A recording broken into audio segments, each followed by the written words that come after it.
Tinambangan ng convoy ng mga pulis sa Pantar, Lanao del Norte. Patay ang 4 na kasama sa convoy na pawang mga arestadong miyembro umano ng Maute Group. Nakatutok si Cedric Castillo. Alas 7 kagabi, nabulabog ang emergency room ng ospital na ito sa Iligan City nang bumarikada sa harap ang convoy ng PNP ARMM at pumoste ang mga naka-full battle gear na pulis. Itinaboy sa kabilang lane ng kalsada ang mga tao. Doon muna kayo, doon muna kayo. Sige na, doon muna kayo. Sige na. Kaya halos walang nakakita nang ipasok sa ER ang 4 na lalaking sugatan. Ayon sa Joint Task Group ng PNP, galing Marawi City ang police convoy nang paulanan ng bala ng di pa nakikilalang mga salarin. Mga arestadong miyembro raw ng Maute Group ang mga sugatan. Na nangyari noon, we have to airlift yung mga sensitive na mga personalities. So, the result kasi ang dami, sobrang dami.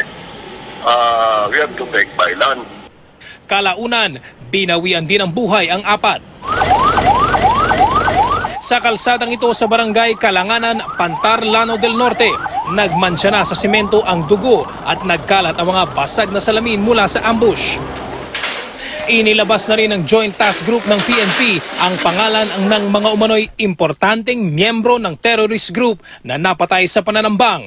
Potential witnesses daw sana ang 4 laban sa inarestong si Farhana Maute, ina ng magkapatid na Maute leaders na sina Omar at Abdullah at financier di umano ng local terrorist group. Actually, matataas yung nawa kami ng baga sa hierarchy ng Maute.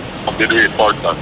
Especially sila yung nandun sila sa pinakapaga, nasa Queen. Within the network ng Queen ng baga rin parang anay. Inaalam pa ng mga otoridad kung may kinalaman ng ambush sa mga personalidad na sakay ng kanilang convoy. 3 miyembro naman ng pulisya ang sugatan din sa insidente. Mula rito sa Lanao del Norte, Cedric Castillo, nakatutok, 24 oras.